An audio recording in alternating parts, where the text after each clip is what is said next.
প্রিয় ভাই সব, আল্লাহর শপথ, আমরা আপনাদের দুশমন নই, আপনারা আমাদের ভাই। আমরা আপনাদেরকে ফিরাতে চাই অন্যায় রাস্তা থেকে। আল্লাহ পাক কোরআনে কারীমের মধ্যে বলেছেন, আফাতুমিনুনা বিবাদিল কিতাব ওয়া তাকফুরুনা বিবাদ। তোমরা কি কোরআনের কিছু কথাকে বিশ্বাস স্বীকার করবে, কিছু কথাকে মানবে, আর কিছুকে করবে অস্বীকার? তাহলে এই পৃথিবীতে তোমাদেরকে লাঞ্ছনার শাস্তি দেওয়া হবে, আর কিয়ামতের দিন কঠিন শাস্তি তোমাদেরকে প্রদান করা হবে।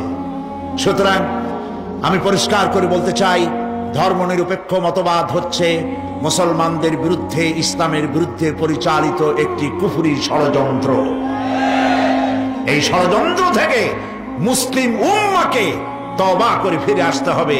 আর প্রত্যেকটি মুসলমান আলিম, মুফাসসির, মুহাদ্দিস, মসজিদের ইমাম মেম্বরে দাঁড়িয়ে, মঞ্চে দাঁড়িয়ে ধর্মনিরপেক্ষতা সম্পর্কে মানুষকে বুঝান। এটি কুফরি মতবাদ।